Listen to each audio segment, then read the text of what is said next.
apologize for the delay today because of the technical difficulties we faced.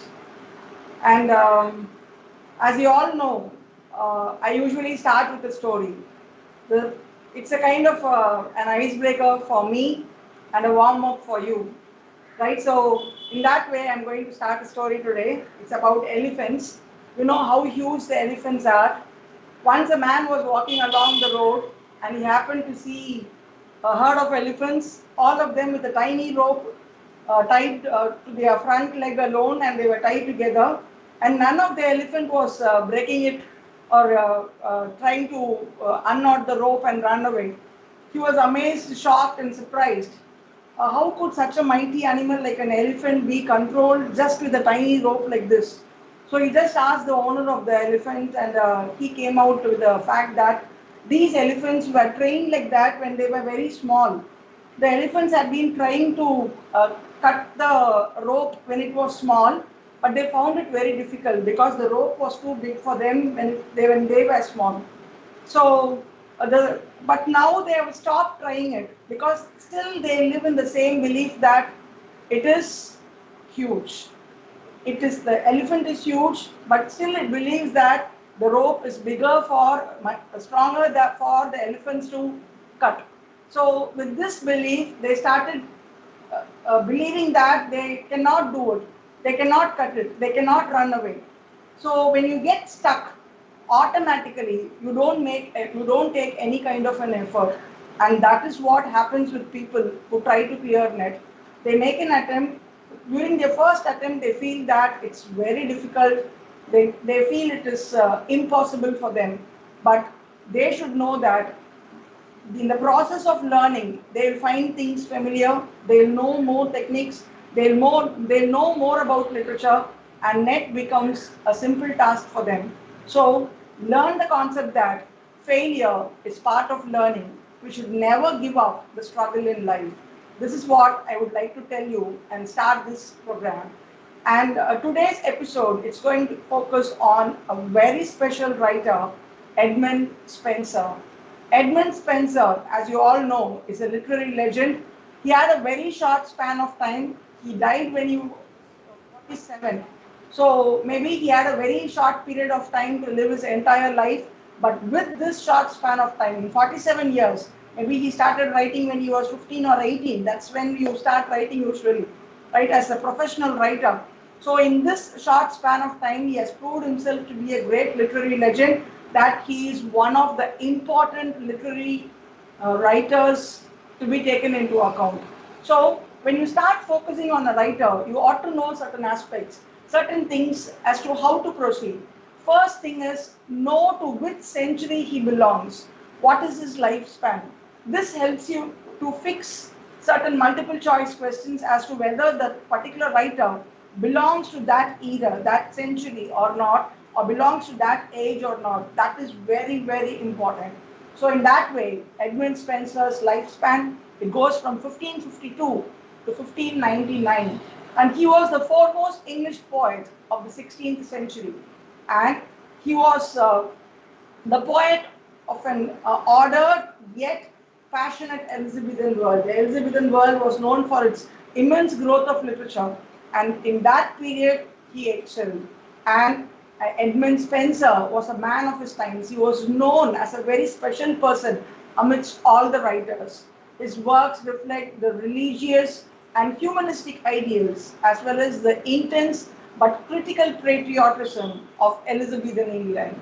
And it's a rumor, I believe, but there is a kind of a talk about it. I would like to share this a small fact with you, that it could be a fact because many have talked about it. Many leading poets of Spenser's time, they have made it a point to attend Spenser's funeral in 1599, and one amidst that was William Shakespeare. So this is an extra detail which I would like to share. And imagine you live in the street where your famous cricketer lives, maybe the next door. What would be your feel? What your favorite cricketer next door? So this is going to be a tremendous experience for you. In the same way, Spenser, he had his own role model. and his role model was Geoffrey Chaucer, right? So he had been admiring him, and unknowingly, some of his works had been an imitation of Geoffrey Chaucer's works. So, that being the case, Geoffrey Chaucer's fan, Geoffrey Chaucer's ardent admirer was Edmund Spenser, but he got the opportunity, or he was given the chance, to be buried in Westminster Abbey alongside his literary hero, Geoffrey Chaucer, in the area of the church that was to become later known as the Poet's Corner. Maybe Spenser's soul would have rested in peace knowing that his literary hero is lying beside him. So that is something out of context, maybe not related to net, but it's an interesting fact that I wanted to share with you. So entering into the segment of net, right? So today's episode, we begin with the first question. Name the epic poem and fantastical allegory by Edmund Spenser celebrating the Tudor dynasty and Elizabeth I. The options are the Shepherd's Calendar, the Fairy Queen, Amority, and Prothalamion. So I know for sure you would have guessed the right option because it is the masterpiece of Edmund Spenser. So the right option, the right answer is the Fairy Queen. The ultimate poem of Spenser's time, celebrating both his beloved monarch and his beloved country, England. This was his product, the Fairy Queen. And this became the defining book of Spenser, which made him the poet laureate of England. And he wanted and he had dedicated his wonderful masterpiece to Queen Elizabeth I. The setting has been a mythical fairyland and it was ruled by a fairy queen. I hope you all can guess who the fairy queen would have been, who the fairy queen would have referred to. Naturally, it is his beloved monarch, Queen Elizabeth I. And originally, Spenser has planned 12 religious, moral, political allegory in 12 books, each consisting of adventures of a knight representing a moral virtue. And I have given you a slide depicting the virtues that he has highlighted. He had planned 12 books. This must remind you of another writer, Geoffrey Chaucer. Originally, he had planned 120 books, but he was able to complete, 120 tales in his Canterbury Tales, but he was able to complete only 12, right? But here, Spenser, he being a fan, an ardent fan, maybe it happened to be so that the writings became had a kind of a similarity. He had originally planned 12 books, but he was able to complete only 6 books. And a fragment was added later. It was known as the Mutability Cantos. Each book had 12 cantos. So you might get a question like, how many cantos each book of Fairy Queen had, or many would have known the fact that the Fairy Queen had just 6 books, but what was the fragment that was added to it later? That might be a possible question. So this is the Fairy Queen is the famous work in which Spenser invented the verse form known as the Spenserian stanza. And here are the virtues that have been highlighted in the 6 books: holiness, temperance, chastity, friendship, justice, courtesy. And the names and the characters given in brackets are the protagonists who dominated each book, who played the main role in each book. And have you ever known that the word blatant was invented in Spenser's epic poem, The Fairy Queen, where Spenser had coined the word blatant when he came up with a fictional many-tongued creature, the blatant beast, right? In his epic poem, he has done that. In which episode? Maybe if you're going to go into the minute details, you'll know that in the second book of his poem, Spenser mentions the blatant beast. A 1,000-tongued creature is the offspring of Cerberus and Chimera.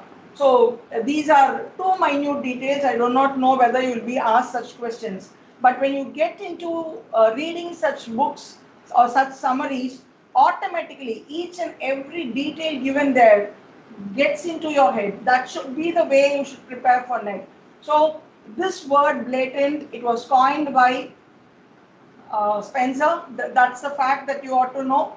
And the blatant beast, it appears in the second book with 100 tongues, whereas when it reappears, remember the fact it appears for the first time in the second book and it reappears in the sixth book where it has grown another 900 tongues, right? So maybe this can be a possible question.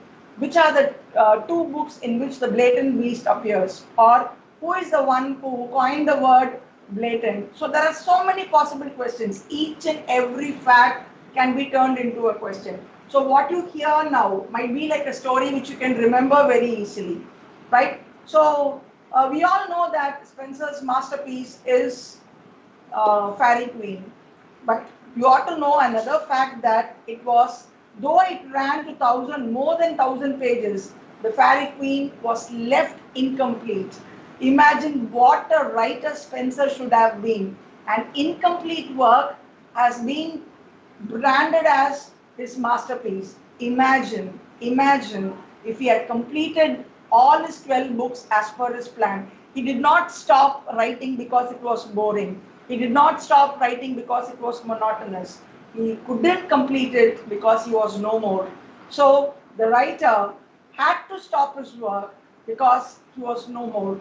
So 6 books had been completed, and that has turned into a masterpiece. So I was just wondering if Spenser had had the opportunity to complete all the 12 books, what would have been the stand of Fairy Queen? Fairy Queen is an important work which has been covered by the net question paper setters almost all the time, I could say. I may be a bit exaggerating, but still, the Fairy Queen is a very important work which you cannot ignore, which you ought to cover when you start preparing for your net.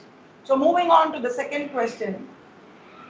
Identify the English statesman, soldier, spy, writer, poet, explorer, and one of the most notable figures of the Elizabethan era, with whom Edmund Spenser served under Lord Grey at the siege of Smerwick massacre. So this being the condition, look at the qualities that have been described. Maybe this gives you a clue, or you come to know that you have got so many options, and all the 4, Sir Walter Raleigh, William Shakespeare, Christopher Marlowe, Sir Francis Drake, all belong to the Elizabethan era, so you cannot fix the answer so very easily.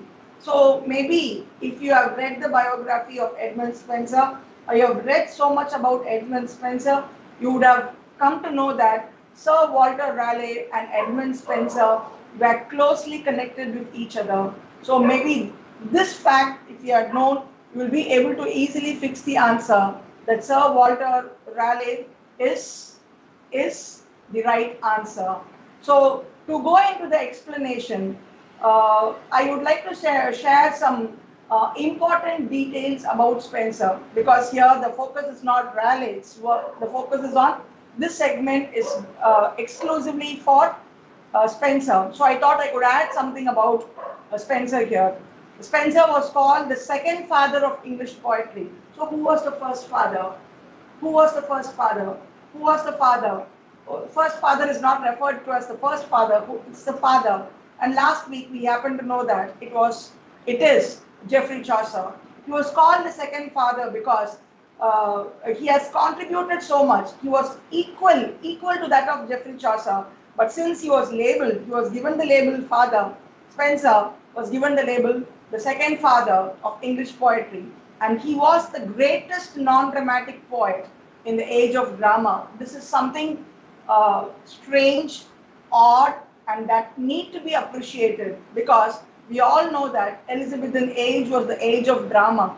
That being the case, all the dramatists would have been in the competition, right? It is something like 2020 matches and IPL matches are in vogue, and that is the craze, and that is the pulse, catches the pulse of the cricket fans right now.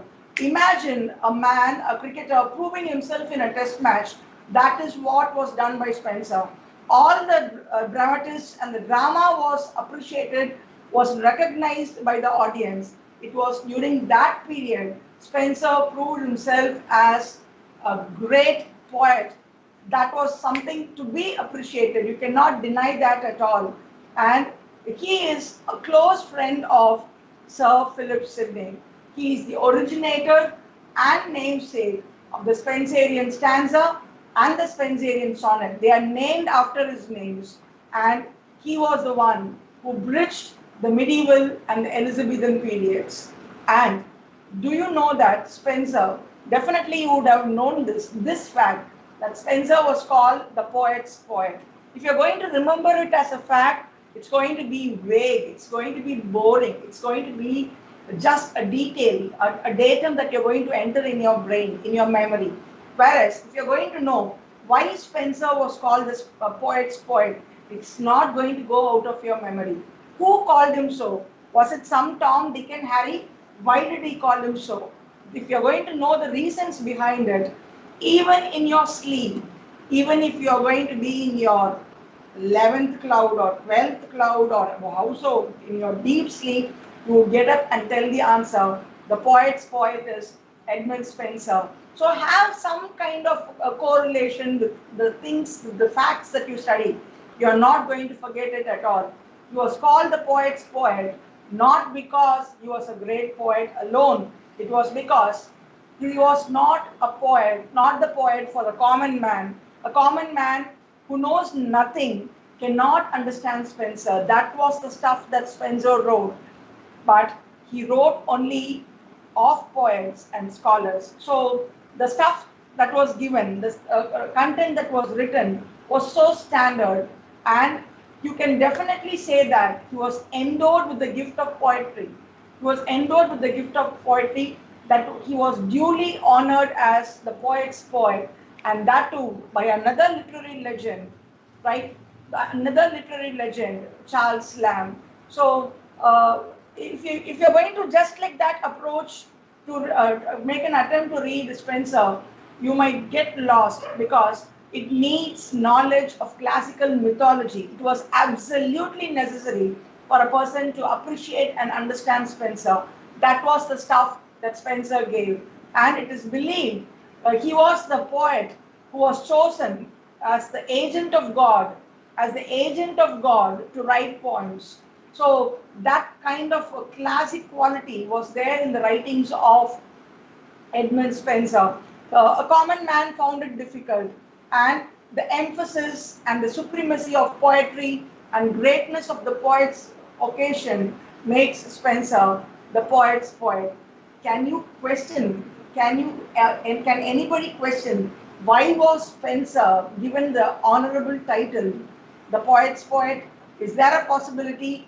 Definitely no. You cannot do it because he was such a man with such a caliber, with such writings. So he is a man who deserved it, the honored title, the poet's poet. If you're going to remember it this way, you're not going to forget it at all.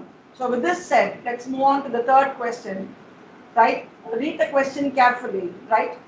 Name the folk character that was originated by John Skelton. This is an extra information, who is introduced in the beginning of Edmund Spenser's poem, The Shepherd's Calendar, and his life as a shepherd is depicted through the 12 months of the year, right? So a shepherd, an ordinary character, right? He's been given some kind of importance, and it was originated by John Skelton. So here you have got four options: Rosalind, Earl of Leicester, Colin Clout, and Fulk Greville. All the four characters are there in Shepherd's Calendar. So making a guess, a wild guess would not be possible here. So you ought to know in detail, right, what character plays what role. So here the right option is Colin Clout. Why is this Colin Clout so important? Is that character just because it's a main character? Does he gain significance? There is an added fact along with this. It is because he excelled in poetry and he is expected to be Spenser himself, right? A representative of Spenser. Spenser has represented himself as Colin Cloud. But here, there is an extra information again, but is ruined by his hopeless love for Rosalind. He was gifted with the excellence to write poetry, but because of his one-sided, unrequited love for, hopeless love for Rosalind, he ruined his life, and he has got a kind of a close resemblance with Spenser, because both of them were gifted with the art of writing poetry. So this is about the character. Here, moving on to the work, the Shepherd's Calendar. What kind of significance it has got? Let's look into the main factors. It is Spenser's first major work. So anything that is first written is has some kind of a significance. So a very simple question may be, name the first major work of Edmund Spenser. That might be a question. And he was called, the Shepherd's Calendar was called the first work of the English literary renaissance. This is something which you ought to remember. You won't get a very easy question like name the first work of Spenser, but you might get a question like what work of Spenser was called the first work of the English literary renaissance. It is the Shepherd's Calendar, because here any work, if it is going to be the first, it has got its significance. The second and third may not be that well significant, because it has got a role model which it has got a sample which can be modified, which can be adapted later into an advanced form, into a modified form. So anything first has got its own significance. In that way, Shepherd's Calendar has got its own significance, and it was dedicated to another famous writer. It was dedicated to Sir Philip Sidney. And another thing is, you have got something very easy to correlate here. It consists of 12 eclogues, 12 eclogues, right? And it was named after each month of the year. So it's very easy to remember. Shepherd's calendar, the word, so 12 eclogues, and all the 12 eclogues were named after the months of the year. It's easy to remember. And the eclogue April has got some kind of a significance, because it is in praise of Shepherdess Eliza. And who this Eliza could be? Naturally, Spenser was an ardent admirer of Queen Elizabeth I. So it is believed that Shepherdess Eliza, the praise for her was about none but Elizabeth I. With all said, let's move on to the fourth question. The Irish law system that was criticized by Spenser in his pamphlet, A View of the Present State of Ireland. This fact, it caught my attention. The reason was that it isn't often quoted, it isn't often referred, it isn't a much appreciated work, but still it caught my attention because he was criticizing the law system of a country. A law system, it was something against a country. So that needs some kind of guts, that needs some kind of confidence in yourself, to boldness in yourself to write something like that. So that caught my attention. So you have got four different laws, and all the laws, they are related to Ireland. Such would be the option given in your NET exam. European Convention on Human Rights, the European Communities Act, Brehon Law, and FAS Act 1204. So here, Brehen's Law is the right answer, right? So you need to know something about this work. It's not that if you're going to refer to so many works, you might get an idea. So many books meant for clearing NET and SET exams, you'll have prominent works being covered. But there are questions in your NET exam where even minor works are covered. So with this said, just a minute, I'll be back in a minute.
I'm sorry for the intrusion again. I don't know at what moment I started this. It's full of interruptions. Name Spenser's significant satirical poem that boldly antagonized the Queen's principal secretary, Lord Burghley, William Cecil, which made Spenser return to Ireland. In that way, this is also a significant work, right? So read the question carefully again. Name Spenser's significant satirical poem that boldly antagonized the Queen's principal secretary. So an important character has been antagonized, has become the enemy of Spenser because it's a satire on him. So I would like to share an interesting anecdote here.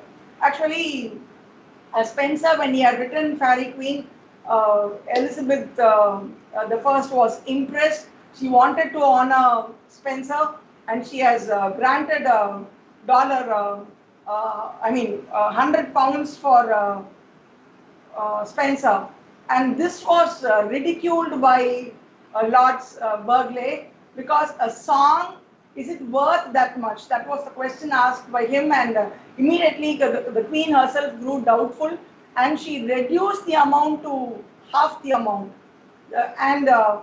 Spenser, he wrote this satirical poem because he was highly offended by this, right?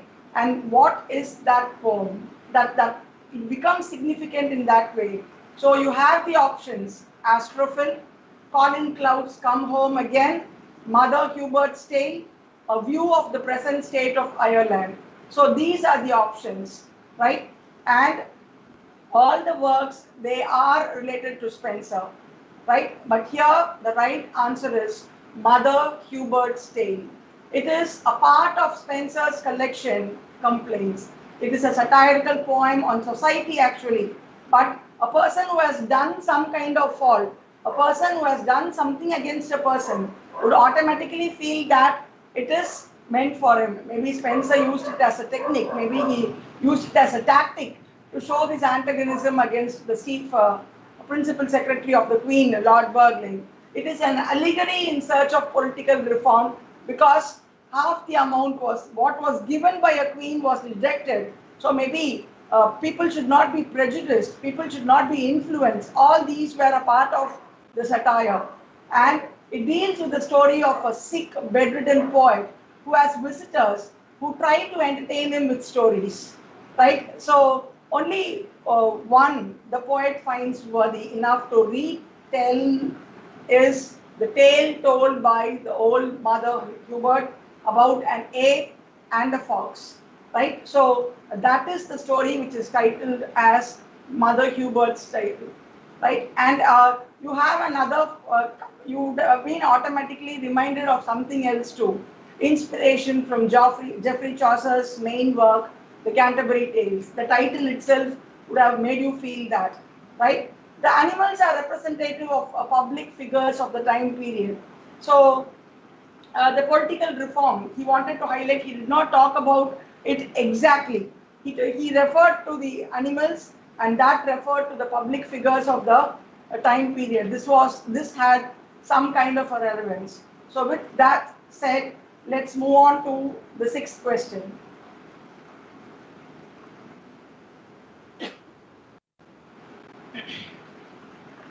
Name the ode written by Edmund Spenser to his bride, Elizabeth Boyle, on their wedding day in 1594. So you all would know the answer. It's a very famous work, and all the works given here, you know that choice is given: 4 hymns, Empress of the East, 2 cantos of Mutability, and Epithalamion. You know, you might have guessed the answer right. It is Epithalamion. It idealizes the marriage by building into its structure and symbolic numbers. The number of stanzas Epithalamion had is 24, and the number of long lines the poem had is 365. So maybe it allowed the poem to allude to the structure of the day and the year. Maybe the concept of wedding is not something related to a day or a month. It's all through 24 hours and 365 days. It was first published in 1595 in London, along with Amority entitled Amority and Epithalamium. The 365 long lines, it had 365 long lines, 68 short lines, and 24 stanzas. 365 long lines must have represented 365 days of a calendar year, and 68 short lines, they might have represented the sum of the 52 weeks, 12 months, and 4 seasons of a calendar year. That might be the wildest possibility, I guessed. And 24 stanzas corresponding to uh, the 24 hours a day. So a wedding is not a phenomenon of just union of two human beings. It is not just that. It has got something to do. Nowadays, it's all momentary. People fall in infatuation, get married, and in a month or a year they get divorced. That is not the significance of wedding. It's all when every second of your married life, every second of your married life matters. Maybe that is what was wanted to be represented by Spenser here in this epithalamium. And the ode's content progresses from the enthusiasm of youth to the concerns of the middle age, by beginning with high hopes of a joyful day and ending with an eye toward the speaker's legacy to future generations. All these aspects were taken into account by Spenser. The famous poem had often quoted the refrain, "The wood shall to me answer, and my echo ring." This is a refrain which is most often, frequently quoted. And the poem Amarati, it had 89 sonnets, along with a series of short poems called Anacreontics and the Epithalamium. This is an added thing that you ought to know. With that said, let's move on to the 7th question.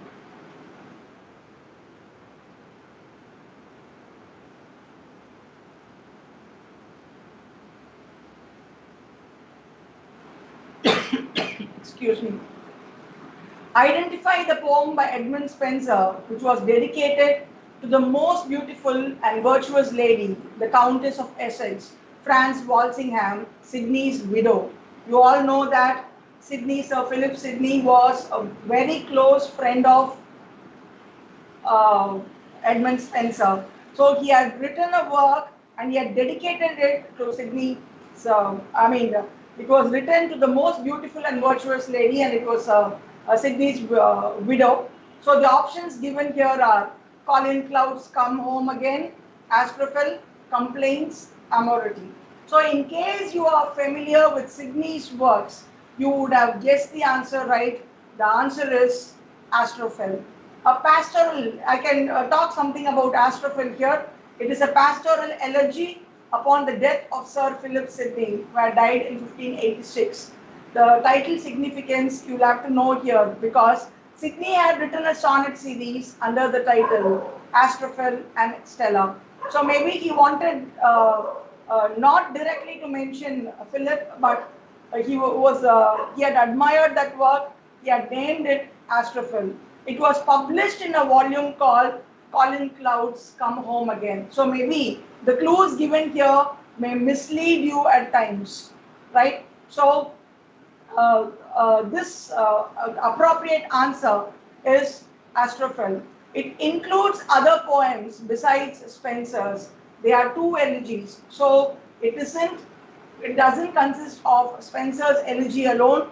It had 2 more elegies, the Morning News of Testilis and a pastoral aglogue upon the death of Sir Philip Sidney Knight, which are attributed to LB. It is generally assumed to be Lodowick Brisket. It is LB's full form maybe, and which show him to be a more than a competent poet, right? And it had an epitaph by Walter Raleigh. It had another epitaph also of Edward Dyer. So these are some of the facts that you ought to know about Astrophel, which is another important work of Edmund Spenser. With this said, we'll move on to the 8th question. Edmund Spenser's Prothalamion begins with the description of a river. Name the river. We would not have expected such a question maybe. So what is the river? We would have read about all the facts that were covered in Prothalamion. but this would have been something insignificant which we might have ignored. River Tyne, River Thames, River Wye, River Trent, and you might be confused because all the rivers are in England. So it is the River Thames which is the right answer here. So I would like to talk something about Prothalamion here. Prothalamion is a nuptial song. Spenser composed it on the occasion of the twin marriage of the daughters of the Earl of Worcester. So maybe you can know something more about the twin daughters. Elizabeth Somerset, she married Henry Guilford, and Catherine Somerset was the twin sister. She was married to William Peter. It had a refrain, sweet Thames, run softly till I end my song. And this nuptial song, it describes two swans at Thames, relating it to the myth of Jove and Leda. According to the myth, Jove falls in love with Leda and comes to court her in the guise of a beautiful swan. This myth is being referred to. And an American-born British poet, T.S. Eliot, another important poet, quotes the line, sweet Thames, run softly till I end my song, in his 1922 poem, The Waste Land.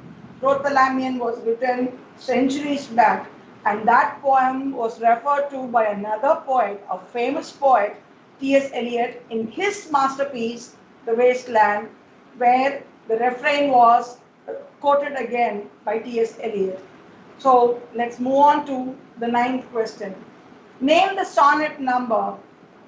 Maybe it's a too minute a detail which I have asked for, but it talks about a fact here, a rare fact which is not mentioned in many of the books. Name the sonnet number where Edmund Spenser writes about the breakup with his wife in Amority. So maybe this is another thing that you'll have to look into. What all seems to be odd, what all seems to be strange, what all seems to catch your attention. Do not forget to make a note of it. Sonnet 24, Sonnet 27, Sonnet 34 and Sonnet 43 are the options, and the right answer is Sonnet 34. It commemorates Spenser's courtship of Elizabeth Boyle. In that way, it is significant, right? So, in this work, he has mentioned about his breakup with his wife too, and it contains this work, Amority. It contains 89 sonnets, and it is called as a sonnet cycle actually.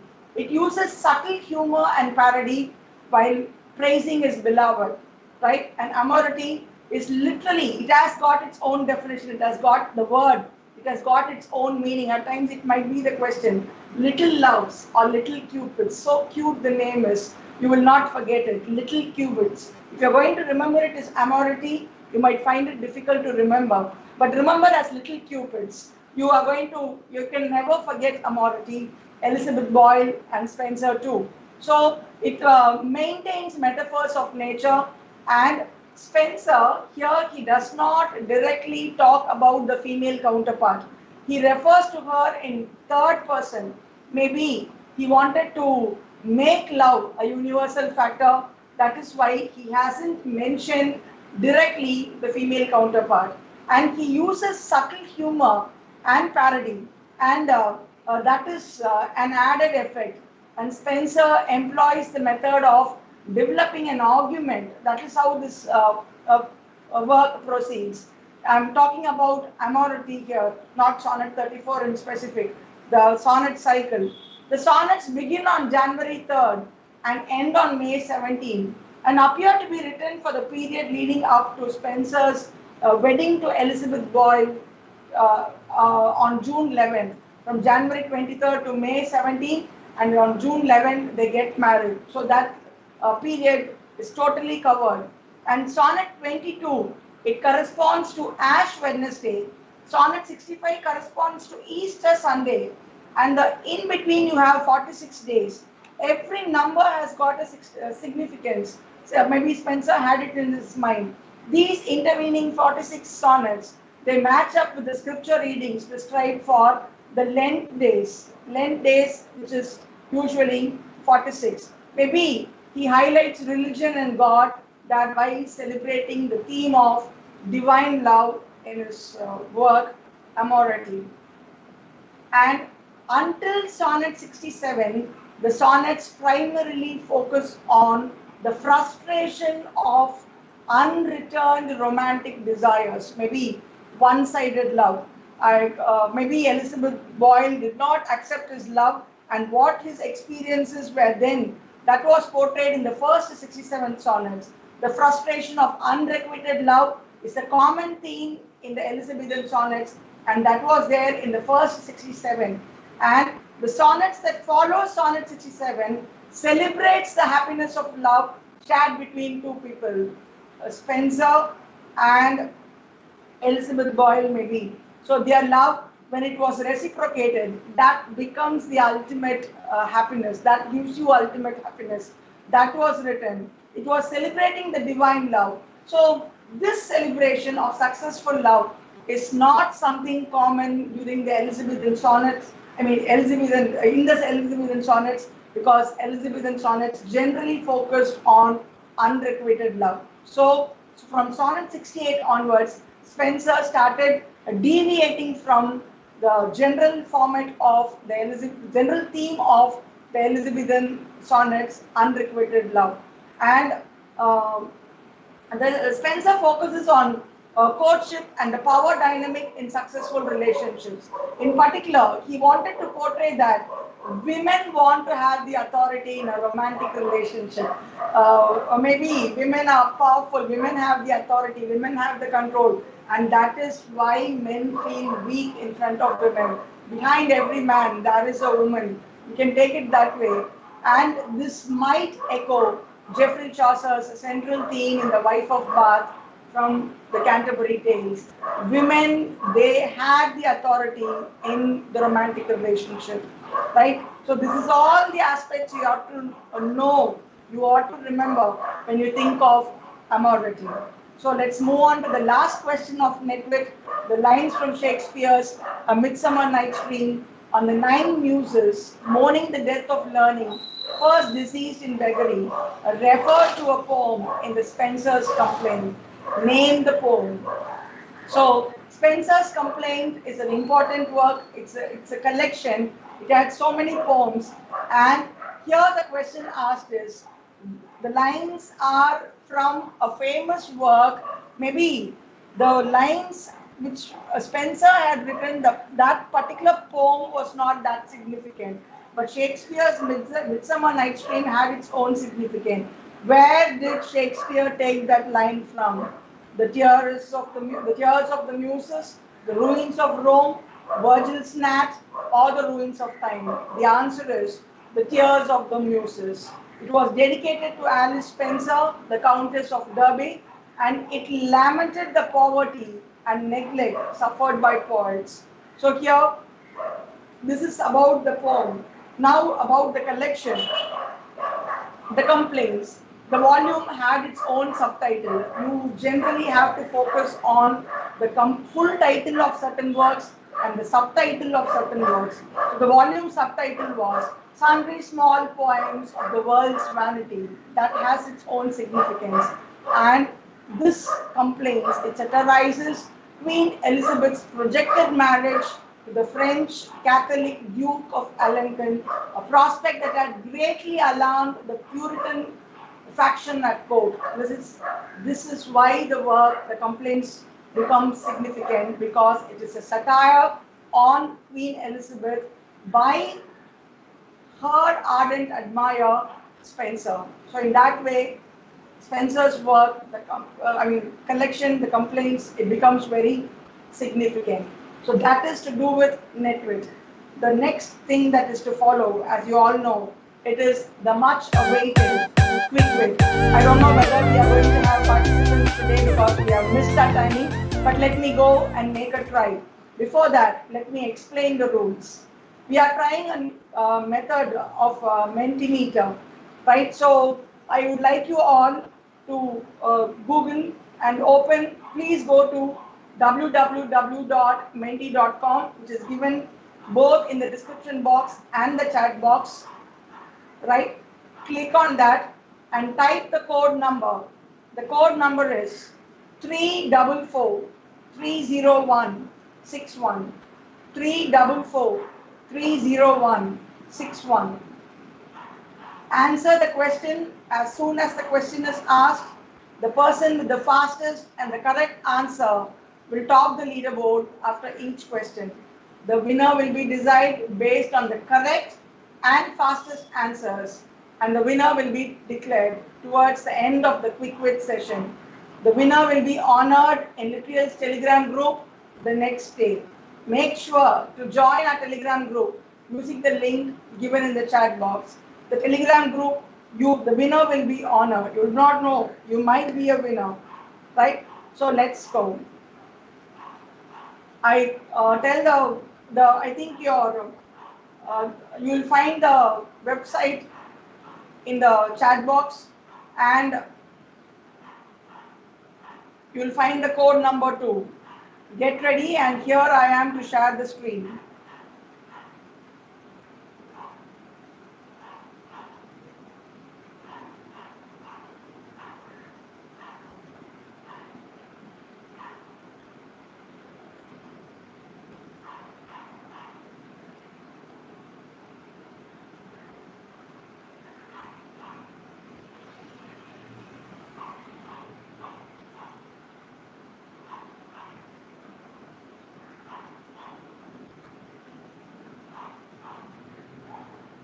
The code is 3430161. Let's wait for some time. There is only one, and naturally the person is going to be the winner. 3443061 is the code number. For people who join now, you can just click on the link.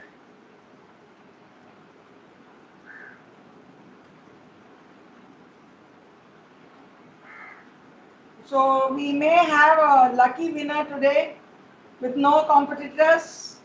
Yeah, there is one more joining. Yes, I'm happy to know that. Shall we wait for some more time? Maybe a minute.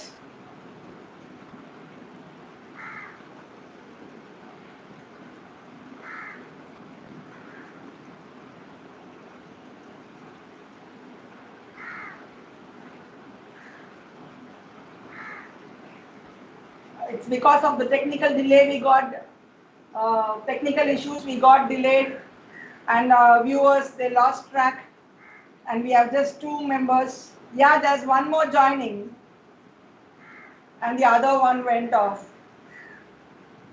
Shall we wait for some more time? Yeah, we find people joining now. So 4, I think it's time to start.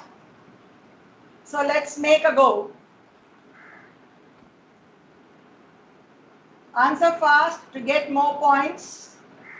Identify the title of honor which was not given to Edmund Spenser. The countdown begins. Poet's poet, child of Renaissance and Reformation, the monarch of wit, touchstone of English poetic sensibility.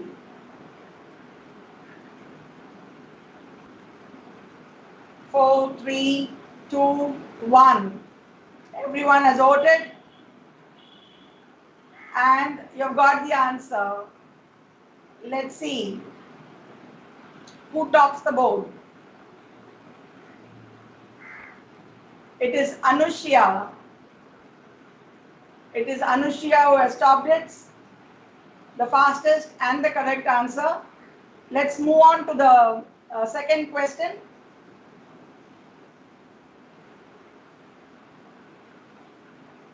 It's question 2.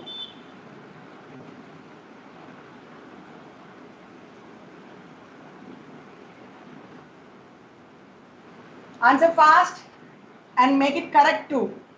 Name the writer to whom Edmund Spenser wrote a letter which gives an account of the design of the Fairy Queen. Sir Walter Raleigh, Gabriel Harvey, Philip Sidney, Alexander Pope. Hurry up, you ought to be fast and correct too.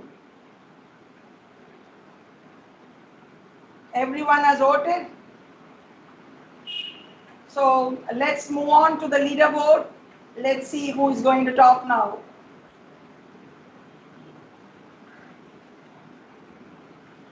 One more has joined.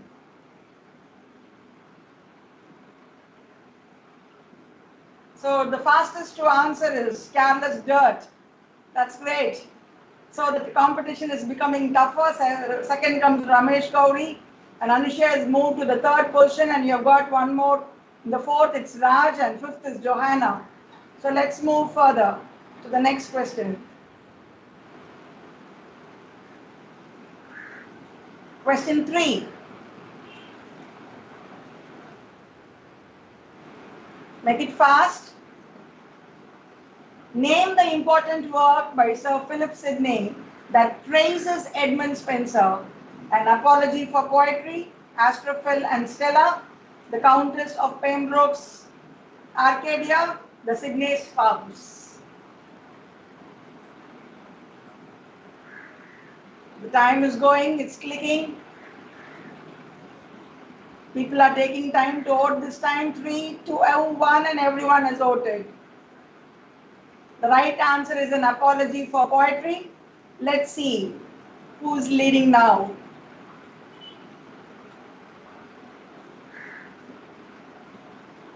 I think there's going to be another change now. The fastest to answer is Ramesh Gauri, and Ramesh Gauri tops the board now. Carlos Dirt has been pushed back, and another one has joined now. It's Durga. Thank you, thank you. So to the next question.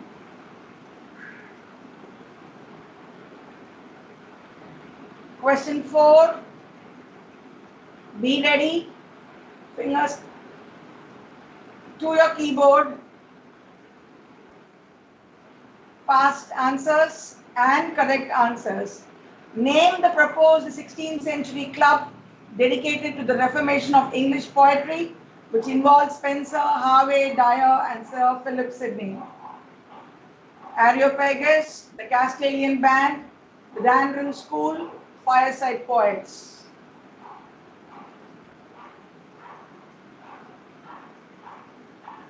It's a bit difficult to answer. 3, 2, 1. Time is up. So let's see the answer. It's Areopagus. Let's see how many have got it right. The leaderboard. Yeah, it's Anushya. Anushya is the fastest answer and the correct answer this time. Is there a shift? Yeah, she moves to the second position now. So, to the last question, which is going to decide the winner. The competition is quite tough this time.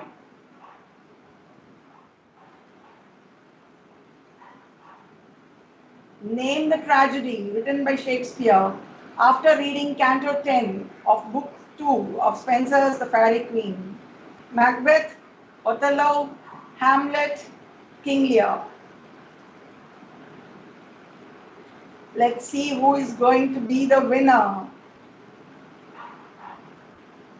People are taking time, thinking. 2, 1, time's up. Othello, 3 of them have answered, and 1 has given the right answer. And who is that?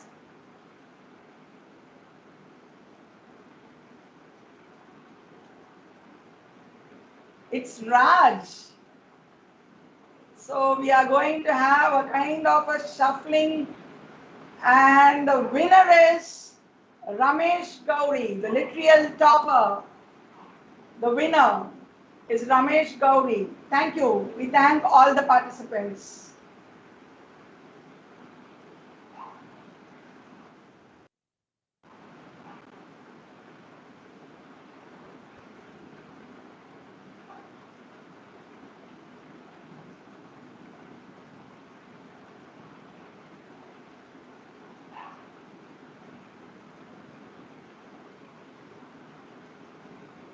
So that was a kind of an exciting moment for me now and for you too, I believe.